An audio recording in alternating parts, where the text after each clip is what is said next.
Ndabashimiye nanone mbahaye ikaze mwe mwese mukomeje gukurikirana African Star Hub. Kuri uyu munsi rero tugiye kureba urutonde rw'abahanzi 10 bakize muri Afurika muri uyu mwaka wa 2026. Abaririmba injyana nyinshi zigiye zitandukanye, hari murasanga baririmba Afrobeat, rap ndetse n'izindi njyana nyinshi zikunzwe hano muri uyu mugabane wacu wa Afurika. Uru rutonde rero rwakozwe hakurikijwe amasoko yagiye atangwa na kampani ndetse na sosiyete nyinshi zigiye zitandukanye. Icyo nagusaba rero ni ugukomeza gukora subscribe, like, share and comment. Muri comment ukaba watubwira n'ikindi kintu ukeneye yuko twakubwira mu kiganiro cyiza gukurikira. N'abatindiye rero reka tuze dutangire. Ku mwanya wa 10 rero turasanga umuhanzi witwa Sarkodie. Akaba aturuka mu gihugu cya Ghana. Kuri ubu ngubu akaba abarirwa afite amafaranga abarirwa muri miliyoni 18 z'amadolari. Akaba aririmba injyana ya Afrobeat. Sarkodie rero ni umwe mu baraperi bakomeye muri Ghana, ndetse ubwo urumva nuko nubwo ari muri Ghana gusa ndetse no kuri uyu mugabane wa Afurika. Ku mwanya wa 9 turasanga Steve Homerey. Akomoka muri Afurika y'Epfo. Steve Homerey ni umuririmbyi, umwanditsi kandi n'indirimbo nyinshi cyane zigiye zitandukanye, n'umwe mu bantu bagiye bazandika ariya muri kiriya gihugu cya Afurika y'Epfo.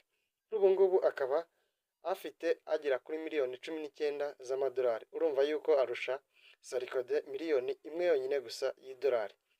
Ku mwanya wa 8 rero turaza guhasanga icyamamare bita Burna Boy.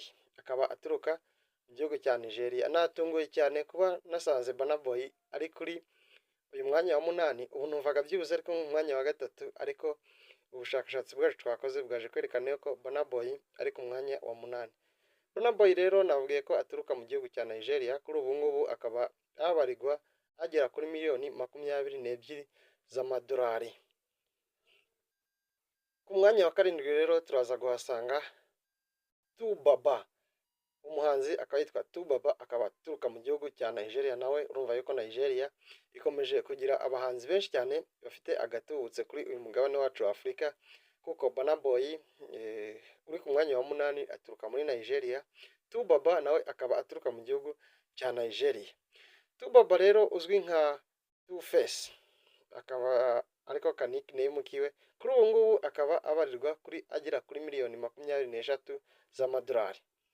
Ku mwanya wa 6 rero nta wundi tuza kuhasanga uretse Wizkid. Wizkid nawe akaba aturuka mu gihugu cya Nigeria. Nabikubwiye yuko Nigeria ikomeje kwiharira bamwe mu bahanzi benshi cyane bafite agatubutse. Wizkid rero ni umwe mu bahanzi bafite izina rikomeye ku isi ndetse no kuri uyu mugabane wacu wa Afurika. Akaba aririmba Afrobeat ku rwego mpuzamahanga. Kuri ubu ngubu rero akaba abarirwa agera kuri miliyoni 30 z'amadolari. Ku mwanya wa 5 rero turaza guhasanga DJ Band. Nawe akaba akomoka mu gihugu cya Nigeria. DJ Band ni umwe mu bahanzi rero bakomeye cyane bafite amateka mu muziki, ndetse yewe bafite amateka mu byamamare bya Afurika yacu muri rusange.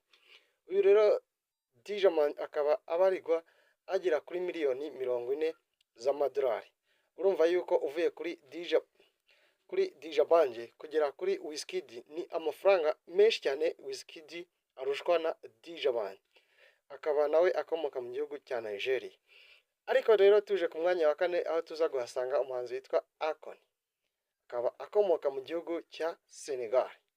Abanyasenegal mbasuza cyane n'abantu bibikara cyane mbasuza sori gakeya.